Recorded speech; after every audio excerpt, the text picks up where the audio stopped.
শুক্রবার আর শনিবার সাপ্তাহিক ছুটি এবং রোববার বুদ্ধদের সর্বোচ্চ ধর্মীয় উৎসব বুদ্ধ পূর্ণিমা উপলক্ষে আরেকদিন ছুটি, সব মিলিয়ে 3 দিন ছুটি মিলেছে।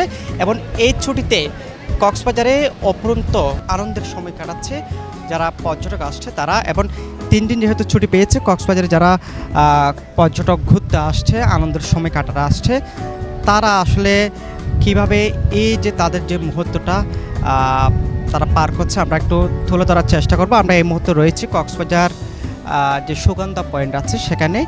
এই সুগন্ধা পয়েন্টের পাশাপাশি কক্সবাজার যে অন্যান্য পয়েন্টগুলো আছে, লাবণী পয়েন্ট, কলাতলি পয়েন্ট কিংবা দরিয়ানগর এবং ইনানের যে সমুদ্র সৈকত আছে সেখানে অনেক পর্যটক তারা ভিড় জমিয়েছে।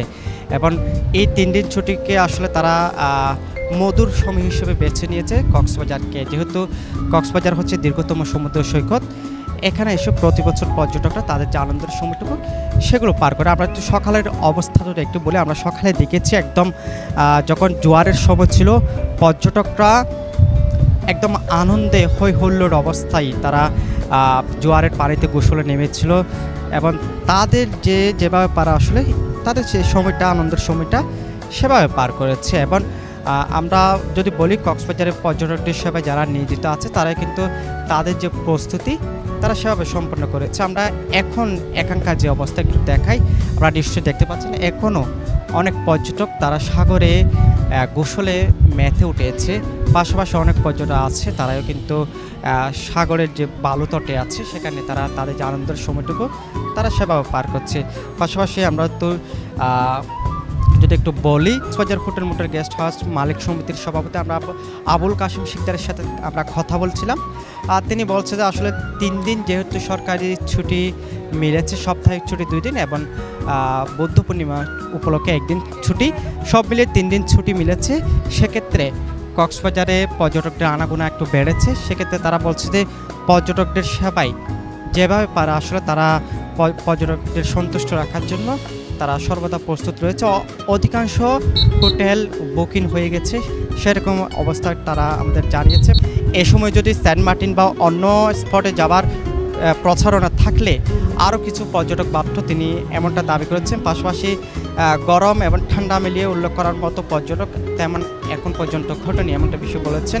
এবং মৌসুমের শেষ টানা ছুটিটা কিন্তু আশানুস্বরূপ না হলেও কিছুটা স্বস্তি পেয়েছেন একটা বিষয় তিনি জানিয়েছেন। পাশাপাশি কক্সবাজারে যে পর্যটন স্পটগুলো রয়েছে সে পর্যটন স্পটে যারা পর্যটক আছে তাদের সেবায় নিয়োজিত ট্যুরিস্ট পুলিশের পক্ষ থেকে কক্সবাজার রিজিয়ন প্রধান অতিরিক্ত ডিআইজি আপেল মাহমুদের সাথে আমরা কথা বলেছিলাম। তিনি বলছে যে সাপ্তাহিক ছুটি ও বৌদ্ধ ধর্মাবলম্বীদের সর্বোচ্চ ধর্মীয় উৎসব বুদ্ধ পূর্ণিমার ছুটি মিলিয়ে যে টানা কয়েকদিনের ছুটিতে কক্সবাজারের পর্যটকের সমাগম বেড়েছে এবং সেটি মাথায় রেখে তারা অতীতের মতো সৈকত এবং পর্যটন স্পটে জোরদার করা হয়েছে নিরাপত্তা।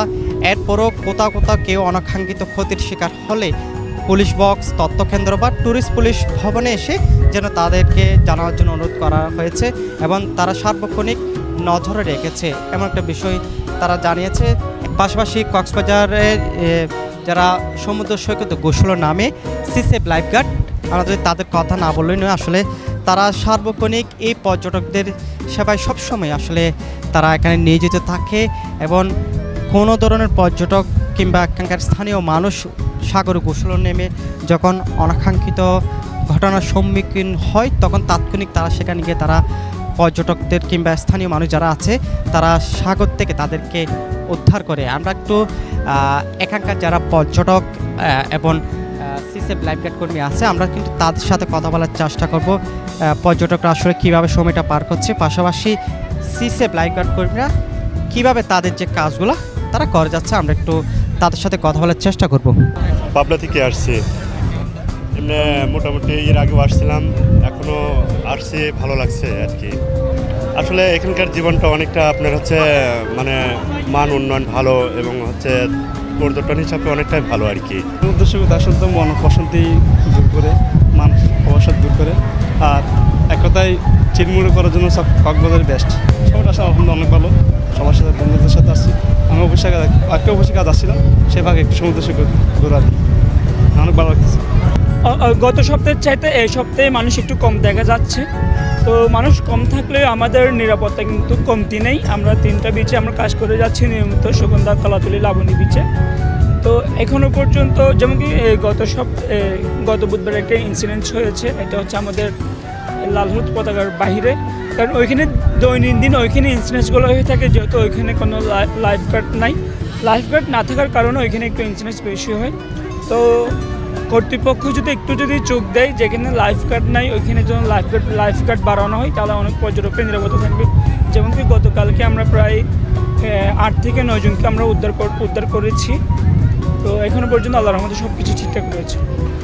দর্শক, আমরা এতক্ষণ কক্সবাজার সমুদ্র সৈকতের যে সুগন্ধা পয়েন্ট আছে সেখান থেকে যুক্ত হচ্ছিলাম এবং এখানকার যে পরিস্থিতি আমরা জানার চেষ্টা করছিলাম। যেমনটা বলছিলাম, পর্যটকের আসলে টইটম্বুর অবস্থা পুরো কক্সবাজার সমুদ্র সৈকত জুড়ে, এরকম একটা অবস্থা। আমরা তাদের সাথে কিন্তু কথা বলার চেষ্টা করছিলাম। পাশাপাশি এখানে পর্যটকদের সবাই যারা নিয়োজিত সিসিএফ লাইফগার্ড কর্মী, আমরা তাদের সাথে কথা বলছেন। প্রত্যেকে বলছে, আসলে পর্যটকরা বলছে যে তাদের যে আনন্দের সময়টুকু তারা বেশ উপভোগ্য মনে করছে এই কক্সবাজার।